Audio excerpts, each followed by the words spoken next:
Hello po, isang magandang umaga po sa inyong lahat.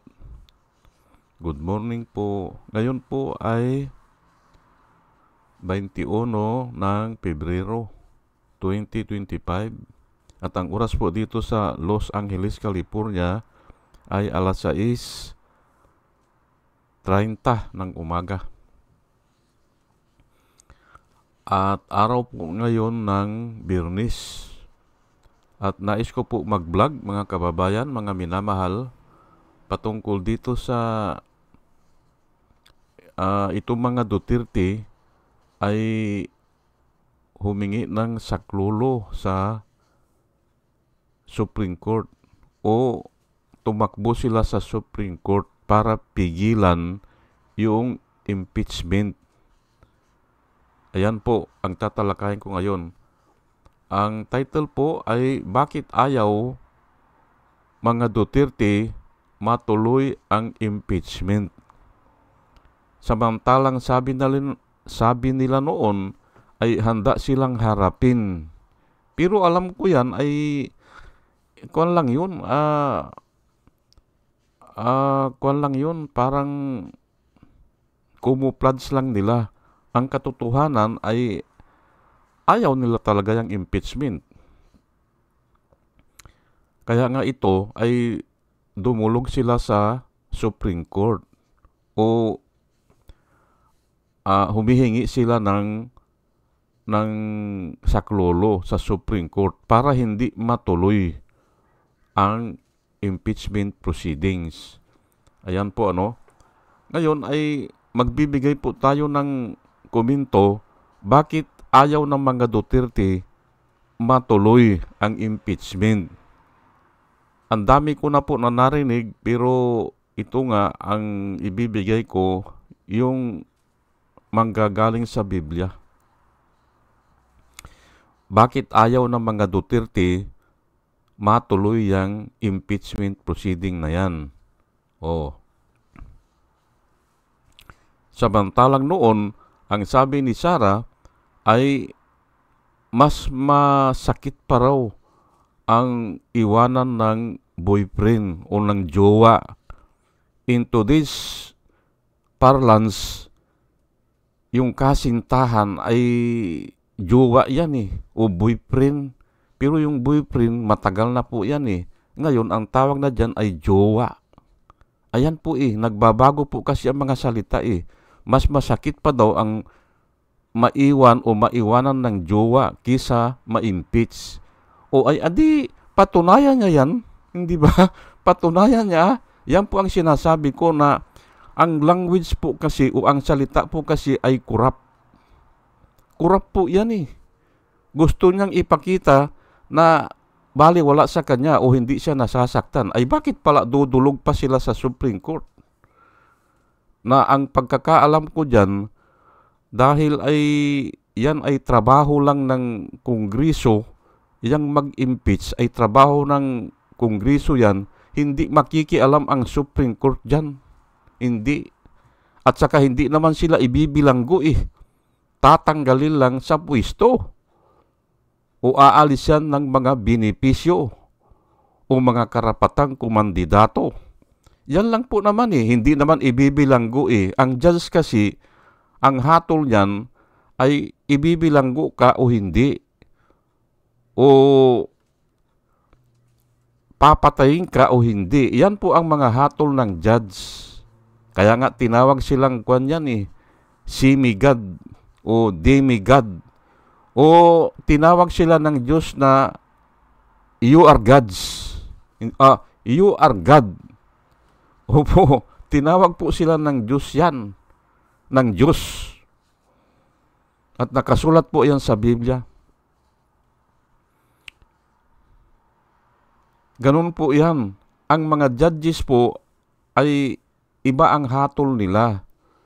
Parang Diyos. Kung sinabi ng Diyos na ibilanggo yan, ibibilanggo yan. Kung sinabi ng Diyos na palayain yan, palalayain yan. O kung sinabi ng judge na ay sa bagay ngayon wala nang kamatayan po wala na pero kung sabihin ng judge na isilya elektrika yan, noon pwede. Kasi nga, yan ang kwan niya yan ang mandato ng mga judges. Ay, ito ngayon, ang mandato naman ng mga congressman ay mag-impeach. At ang mandato naman ng mga senador ay temporarily, hindi ba? Temporarily, they will assemble and act as the semi-judge or quasi-judge. Para silang judge. Ayun po. Ay ang nangyayari parang si Escudero ayaw o natatakot o aywan ko lang kung may pinagsamahan din kasi yan ng mga Duterte Yan po ang tatalakay natin sa ibang araw. Samantala ay ito muna ang tatalakay natin. Bakit ayaw ng mga Duterte matuloy ang impeachment? Ayan po ang sabi nila, nakahanda sila harapin. Noon po yun noon. O handang-handa sila noon. Bakit tumakbo sila sa Supreme Court? Ayan po yan Pero bago ko po ipagpatuloy ay hayaan nyo muna na batiin ko po muna itong mga sumusubaybay sa atin at nais ko po silang pasalamatan. Si Rosana Narumi ng Japan, salamat po sa inyong lahat. Al Ulalya ng Bacoor, Pampanga, Librager, Alex Sarmiento, Dolor Garcia ng Milano, Italy, Nana Antibi ng Bahrain, Will Utaib ng Laguna, Nelson Balyaran, Julia Magbanua ng Singapore, Andre Deliber, Arnold Pernan ng Cebu, Larry Narvaez, Josia Lan, Elenita Sklapter ng Germany, Bin Puno, Leti Peralta ng Mamburao Occidental, Mindoro, Maribel Baligat Colio, Querty Q, Juna M, Rinaldo Abintino, Mel Herrera ng Evanston, Illinois, Ernesto Aburque, Pleasure Eduarte, Hiasmin San Juan, Roman De Paz, Mary Grace Santos, Pacmando, John Cabrera, Luwin Sigako, Ike Maglasang, Linda Trasmonte, Linda Walton, Sasha Andigwid,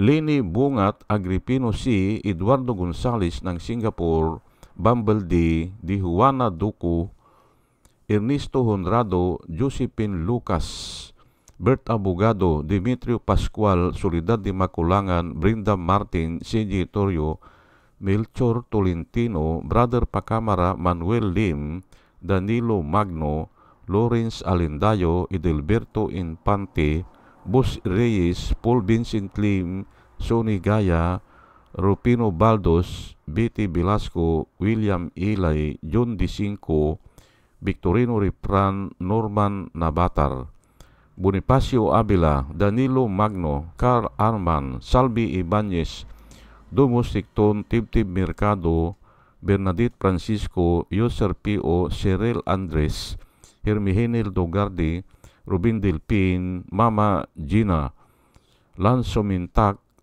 Leonardo Asibis at saka si Jose Tosi. Salamat po sa inyong lahat. At ito naman po ang mga vloggers na nire-recommenda ko po sa inyo na ating panoorin, subaybayan at suportahan. Ito po sila si Michael Apasible Bulletin, Attorney Insurrecto, Bunyog Pagkakaisa, Vlogcaster Armandin, Engineer Toto Kausing, Aling Marie, Mr. Sa Totoo Lang To, Christian Isgira, PMTGR Vloggers, The Action Man, Roja Pantors, Divina Apostol, CG Pichay, Kapihan ni Artant Ago, Demjus Johnny, Kakamping, Ang Batas with Attorney Claire Castro, Ka Waldi Carbonil, Attorney Silo Magno, at saka si Kristan. Ugaliin po natin na makinig sa kanila at marami po tayong matututunan sa kanila. At nakikita ko po na sila ay nagbablog para po sa ikabubuti ng bayan. O sige po at tayo po ay tuloy-tuloy na sa ating diskusyon. Ang i-discuss po natin dito ay bakit ayaw ng mga Duterte matuloy ang impeachment. Yan po ang i-discuss natin dito. At marami na po nagdi-discuss niyan. Opo. Pero ako ay yung Biblia ang gagamitin ko po, John 3 verse 20, mababasa niyo po ito sa Biblia. Everyone who does evil hates the light. Ayan po nakasulat Ayan po ang sagot ko. Ay saan ko kinuha? Ay sa Biblia po. Hindi ba? Ngayon, kung may magtatanong o may magrereklamo, ay magreklamo kayo sa Diyos Kasi Diyos ang sumulat niyan Sinabi po ito ni Jesus Christ. At pag sinabi ni Jesus Christ, wala pong gili yan, walang deceit. Opo. Hindi katulad ng tao, ang tao po kasi ay ang daming deceit na sinasabi hindi ba? Ang daming deceit yung nga, diniscuss ko nung isang araw, sabi ni Duterte kay Pacquiao, nung birthday ni Pacquiao, sabi niya, ito ang gusto kong magiging presidente. Sabi niya which is full of deceit yun. Niloloko lang niya si Pacquiao para gamitin niya labang kay Dilima. Yun po Hindi ba? Pero ang Diyos po, pag nagsalita, o si Jesus Christ, pag nagsalita, wala pong deceit, walang halong deceit. Ano pang sinabi niya? Everyone who does evil hates the light and will not come into the light for fear that their deeds will be exposed. Yan po nakasulat. Natatakot sila na ma-expose yung mga pinaggagawa nila. Totoo ba yan o hindi? Ay bahala na kayo. Hindi ko po kayo kinukumbinsi. Hindi po. Sa religion po, walang kumbinsihan. There is no compulsion in religion. Hindi ba? Kung gusto nyo maniwala, ay bahala kayo. Kung ayaw nyo, bahala kayo. Wala pong compulsion. Pero, sinasabi ko lang, and will not come into the light for fear that their deeds will be exposed. Yan po ang dahilan yan. Kaya ayaw nilang lumabas o ayaw nilang mabulatlat ang mga pinaggagawa nila. Kasi bubulatlatin po yan sa impeachment Ayan po. Alam po ninyo, mga kababayan, mga minamahal, may umuugong na balita. Ayan, binabasa ko para hindi ako mawala sa topic. May umuugong na balita. Takot sila baka buksan ang bank account ni Sarah. Yan po ang umuugong na o mainit na balita ngayon. Natatakot sila. Oo nga naman, hindi ba? Kung may pumapasok na 50 million, noon pa yun noon pa yun. May pumapasok na 50 million and then another 50 million. Ay saan nang gagaling yan? At yun nga, ang tinukoy ni Trillanes noon, galing sa droga.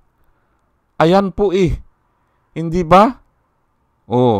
Kasi ang dami nang nagsasabi na si Digong ay pinuno ng mga yung nga, Lord of the Drug Lord. Kung mabulatlat pa yan, hindi nila pwedeng pasubalian yan kasi nga, ipapakita po yan sa publiko Kaya siguro takot sila. Ayan po Ngayon, ako naman, naniniwala ako dyan. Pero mas maganda nga kung makita talaga yung bank account. Hayaan na natin kung i-dismiss sila ng mga senador. Walang problema yan sa akin. Kung ang gagawin po ng senador dyan ay i-acquit sila. Wala pong problema sa akin yan. Kasi karapatan nila yan Pero kung gagamitin nila ang karapatan nila sa paggawa ng masama, ay problema nila yan. Remember, yung nangyari kay Nikki Cositing, nangyari kay T.C. Aquino Orita, at saka kay Francisco Tatad. Remember, ang nangyari sa kanila. Hindi pa sila nagnakaw yun Hindi sila nagnakaw Ayaw lang nilang buksan ang second envelope. Yung daming envelope na doon sa impeachment trial ni Erap Estrada. Ayaw nilang buksan nanalo sila. Nanalo sila. Pero naggulo ang taong bayan. Inilagay ng taong bayan ang batas sa kanilang kamay kasi nakita nila wala na eh. Hindi ba? Wala na eh. Ay kung bubuksan lang ang envelope ay kontrolado nila na hindi po nila kuwan yan, hindi po nila karapatan yan. Kailangan kung ano ang naan dyan, buksan yan. Kasi nga ang tao gusto makita ang katotohanan. Lahat tayo naghahanap ng katotohanan kasi tayo po ay galing sa Diyos. Opo. Kaya ang tao po ay pilit na hinahanap ang katotohanan.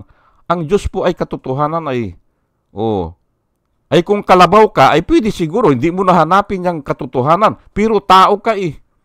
Kaya nga, kahit na alam mo na ang nangyari, tatanungin mo pa, anong nangyari? Hindi ba?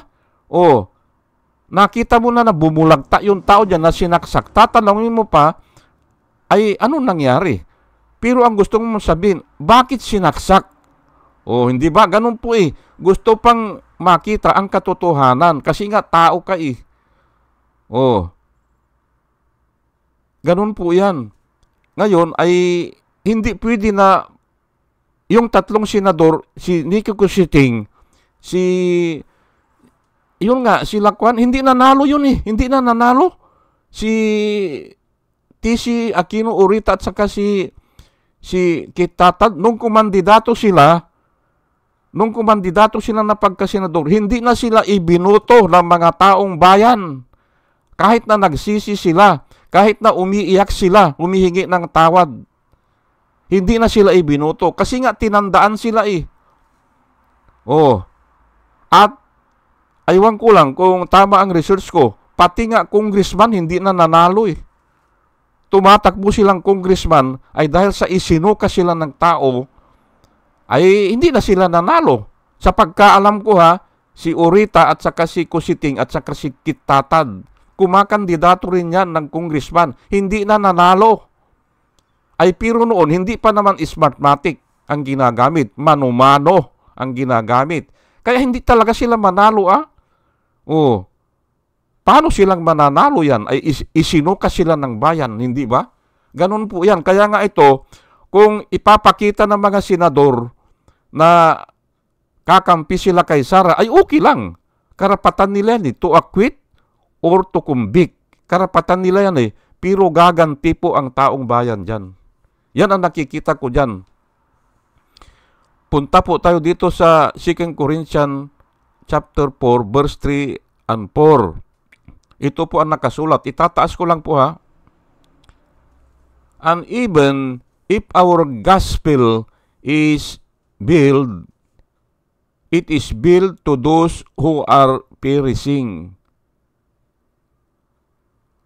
The God of this age has blinded the minds of the unbelievers, so they cannot see the light of the gospel of the glory of Christ, who is the image of God. Ang hirap pong intindihin yan. Ang hirap, Pero ipapaliwanag po natin. 2 Corinthians chapter 4, verse 3 hanggang 4. And even if our gospel is built, yung gospel po kasi, yung good news o yung covenant, na ang hirap intindihin yan o ang hirap pagbasahin mo yan ay kailangan may gabay ka o may nagtuturo sa iyo. Kaya nga ang sabi diyan ay nakalambong o nakatakip. Yang build na yan, hindi agad-agad nakikita. And even if our good news is nakatakip o may lambong o build nga it is built to those who are perishing. Yan ay nakatakip lang doon sa mga taong hindi nakakaintindi o doon sa perishing ang tawag diyan. Ang ibig sabihin nito, yung papunta na sa impyerno o yung hindi mga ligtas. They are built to those who are perishing. Ang ibig kasi sabihin ng perishing, yung napapariwara. the God of this age, ito kasing mundo, may kwan ito eh. May Diyos din ito, itong mundo, si Lucifer o si Satanas. Ang Diyos ng mundong ito ay si Satanas. And the God of this age has blinded the minds of the unbelievers. Yun po ang ginagawa ni Satanas, ay ginagawa niyang blind yung mga kaisipan ng mga unbelievers, yung hindi naniniwala kay Kristo. Binubulag ni Satanas.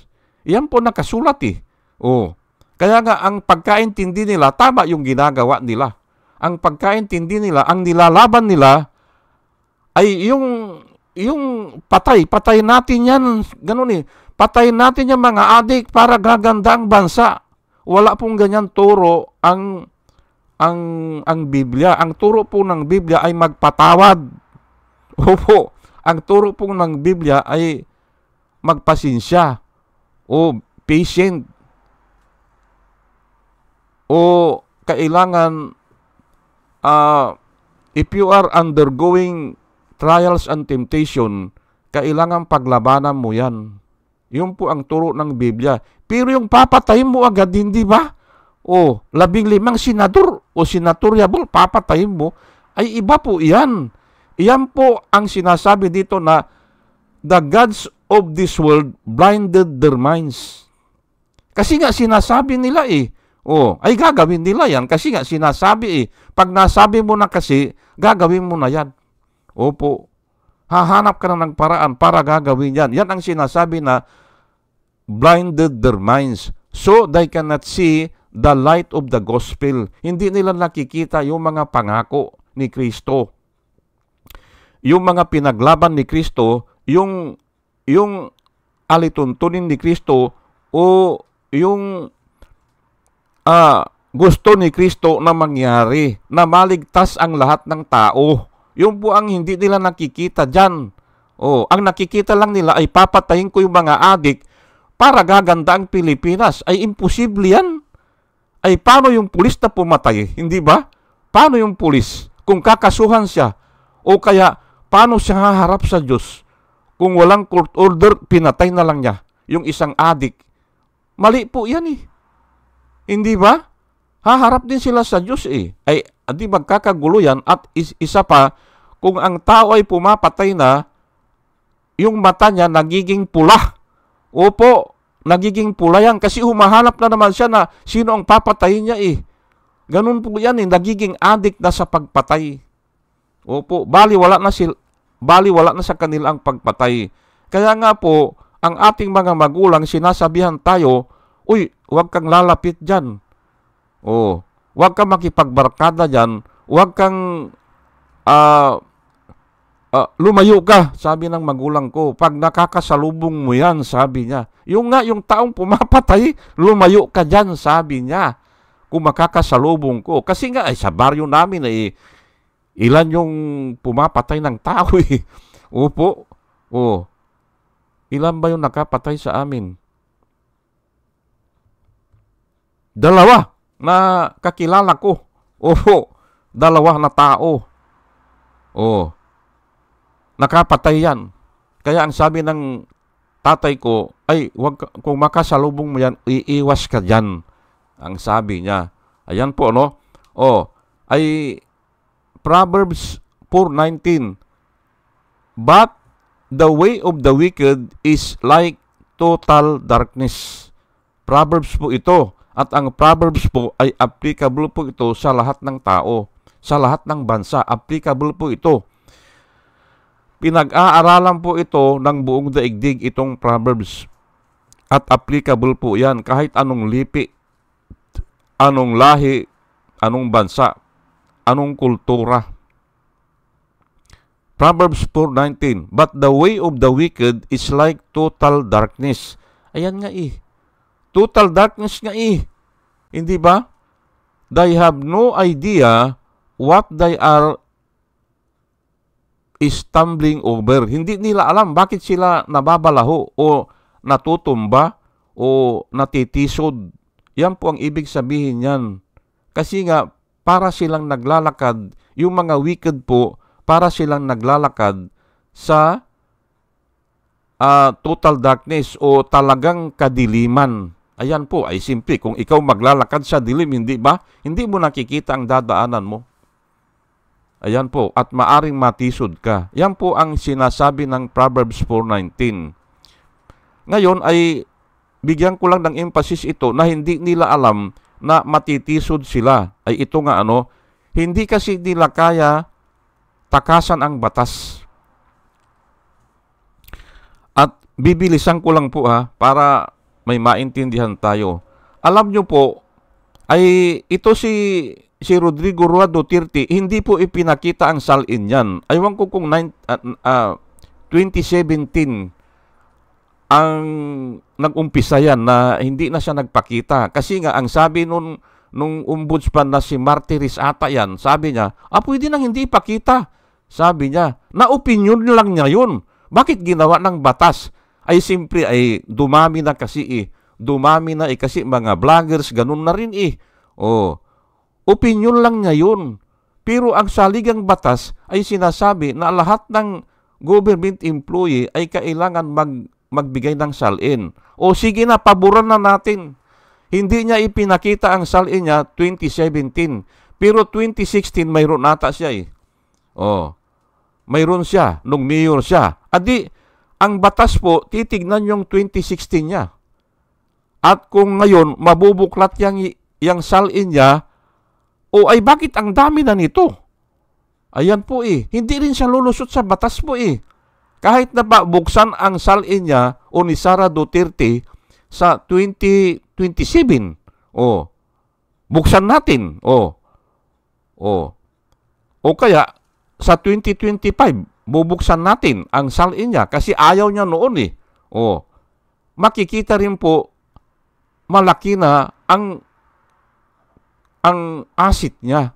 Kaya hindi rin siya makakatakas sa batas. Hindi po Kasi nga yan ang batas ay pinag-aralan po yan ng mga magigiting na tao.